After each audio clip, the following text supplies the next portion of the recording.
Sa anyang angking ganda at Yumi na nanatili pa ring single ang ating panauhin sapagkat marami pa siyang pangarap sa kanyang pamilya. Mga batang nagsipagtapos ngayong umaga, mga magulang, kabarangay at mga kaibigan, sa akin po ang karangalan na ipakilala sa inyo ang ating panauhin pandangal na walang iba, ating pong pasalubungan ng palakpakan binibining Melcrisa Oliva Reyes Mempin.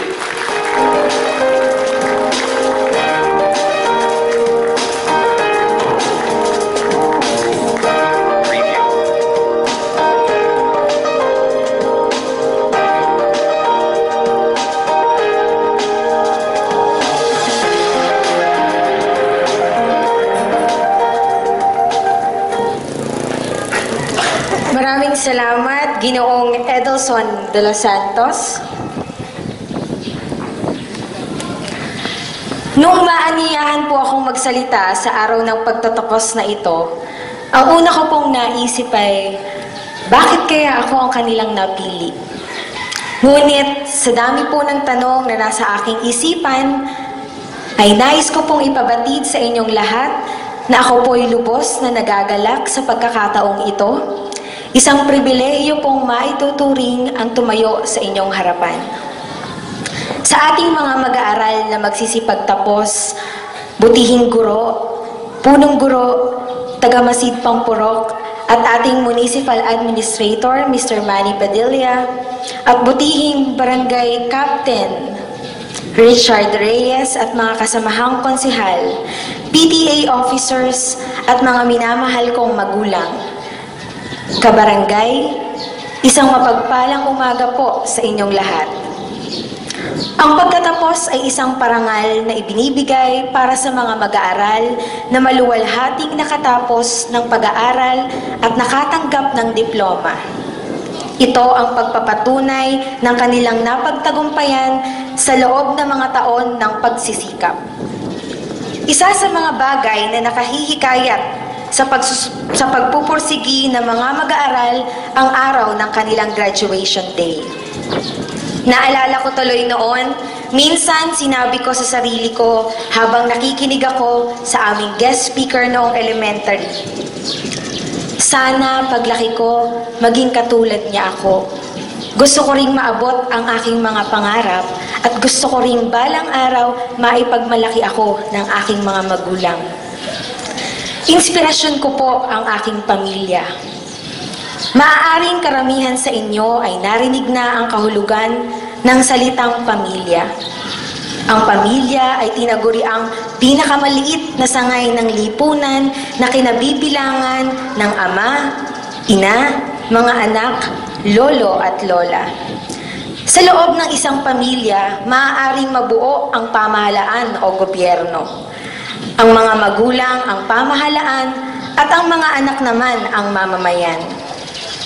Ngunit, papaano nga po ba magiging sangkap ng tagumpay ng isang bata ang itinuturong aral ng kanyang mga magulang? Narito po ang mga aral sa loob ng aming tahanan. Mga mag-aaral, kumusta na ang itinuturo ng matatanda? Pagsasaka ang pangunahing hanap buhay dito sa ating lugar. Kada semestral break po o bakasyon, noong ako ay nasa kolehiyo pa, buwan ng Oktubre ay anihan para sa second crop.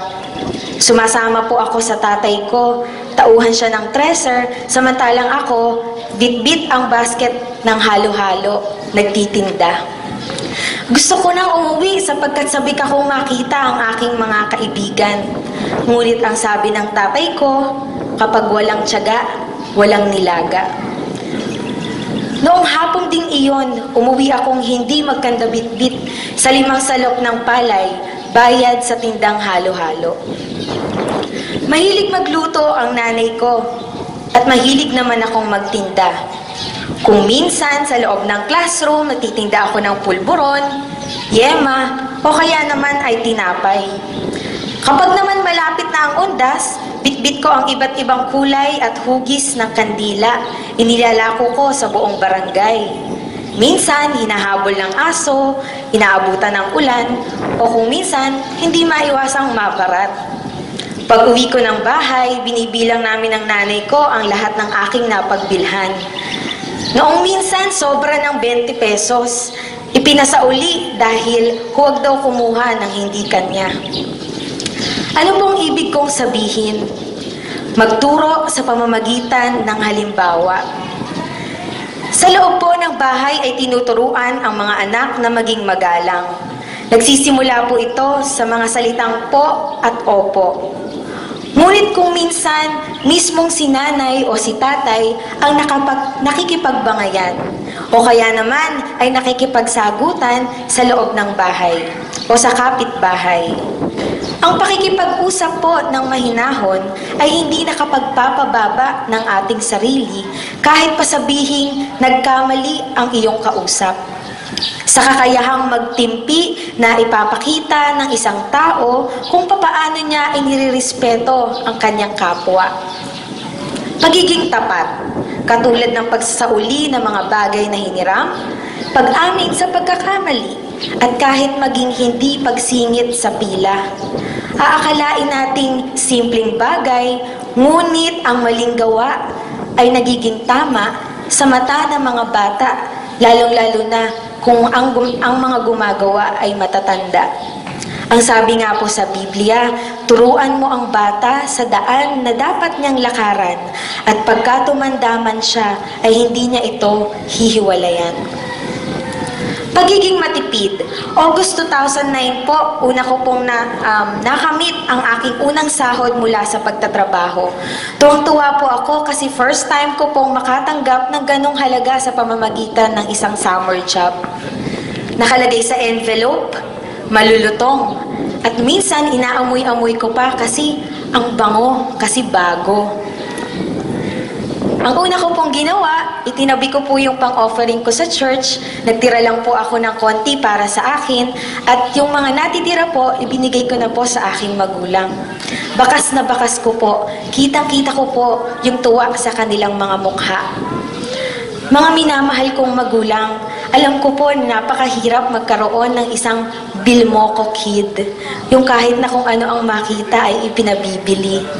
Bili mo ako nito, bili mo ako nito, nay, o kaya naman kapag hindi nakamtan, naglulupasay.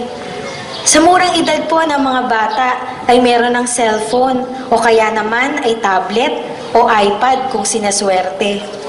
Mahalaga pong ipaunawa sa mga bata kung ano ang kaibahan ng kailangan sa gusto. Sa huli, hindi naman po material na bagay ang nakapagliligaya, hindi po ba? At ito po ang napakaklaro sa akin. Isang araw na umuwi ako ng bahay galing sa eskwelahan, tuwang-tuwa ako sa isang bugkos na barya na aking bit-bit sa pagsubok kong tumaya ng ending.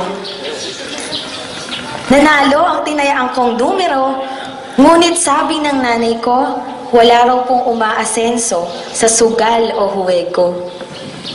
Isa po sa mga bagay na aking naiisip ay ganito. Kung ang bawat bata o anak sa loob ng isang tahanan ay tinututukan ng mga magulang sa pagtuturo ng magagandang aral, magiging matahimik po at maunlad ang isang barangay. At kung bawat barangay ay matahimik at maunlad, hindi po ba't bawat lalawigan ay magiging matahimik at maunlad din?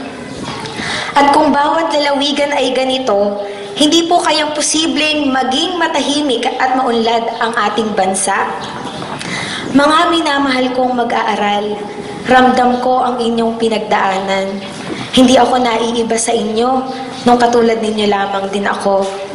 Alam niyo ba na isa sa mga inspirasyon ko na ako ay nagmula sa isang public school? Kapag tinatanong ako ng mga kaklase ko sa Maynila kung saan ako nag-aral ng elementary, kailanman hindi ko po ikinahiya na ako ay nagmula sa isang public school. Katulad ninyo, naranasan ko rin ang maglinis ng CR na loob ng classroom, magbunot ng sahig, mag-igib ng tubig sa malayong poso para tumulong sa pagdidilig. At kahit pa magdurog ng dumi ng kalabaw para maging pataba ng aming halaman sa home economics. Nakikipaghabulan sa puno ng mangga at ganoon din naman. Minsan, napapalo ng nanay kasi umuuwing ang dungis-dungis.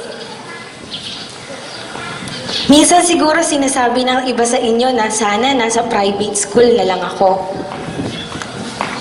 Minsan naglalakad dahil mahigit 1 oras, kulang ang pera para sumakay ng tricycle para mamasahe.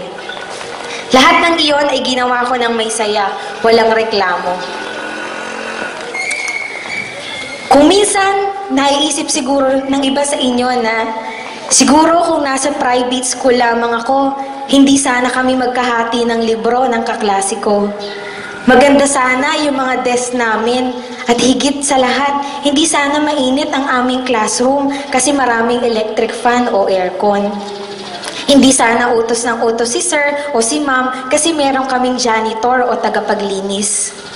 Ngunit mga minamahal kong mag-aaral, hindi nasusukat sa kung saang paaralan ka nagtapos. Hindi nasusukat kung private o public school ba para masabing ikaw ay isang matagumpay na tao. Kundi sa sipag, tiyaga at pagsusumikap na maabot ang ating mga pangarap. Ano nga bang mayroon sa atin at bakit kayang-kaya nating maging matagumpay? Nariyan ang ating mga guro. Sila na patuloy na nagtitiis kahit na makukulit ang mga estudyante at kahit na mababa ang sahod. Ang ating mga guro na kahit na may sakit at pagod na ay pinagtsatsagaan ang pagpasok, makapagbigay lamang ng leksyon. Bakit kayang-kaya nating magtagumpay? Nandyan sina nanay at tatay, patuloy ang pagtatrabaho. Nagsasaka, nananahi, nananahod sa treser, namamasada ng jeep o tricycle, nagtitinda ng fishball o ice scramble, naglalako ng gulay, nangungutang, nagpupunta ng ibang bansa, tinitiis ang pangungulila at lungkot ng malayo sa pamilya. Ang ating mga magulang na nagdarasal na tayo ay makatapos ng pag-aaral. Talaga nga naman pong napakahirap. Katulad ng winika sa isang kasabihan, ang edukasyon lamang ang tanging kayamanang maipamamana sa atin ng ating mga magulang. Sa akin pong buhay, masasabi ko pong nagkaroon ako ng tunay na kaligayahan at tagumpay sa pamamagitan ng pagkakaroon ng personal na relasyon sa ating Diyos. Ang ating Diyos ay hindi lamang po tagatupad ng ating mga kahilingan, kundi gabay at patnubay po natin sa araw-araw at marapat lamang po na siya ay ating pasalamatan at papurihan sa tuwi-tuwi na. Bilang pagtatapos, iniiwan ko po ang hamong ito sa inyong lahat na naririto. Tulad ng isang tunay na ginto, ito'y kailangang dumaan sa napakainit na apoy upang higit na makita ang ningning nito. Gayon din ang tagumpay ng isang tao. Kailangang ito'y dumaan sa napakaraming pagsubok, kakambal ang maraming pagdurusa, kalungkutan, pagkawala at pagluha. At kapag ang lahat ng ito ay nalampasan, kapalit nito ay tatag na walang sino man ang makabubuwag dahil hindi natitinag ang pusong Pilipino. Mabuhay ang ating mga guro, mabuhay ang ating mga magulang, at mabuhay ang Batch 2014 ng Telepacho Elementary School. Maraming salamat po.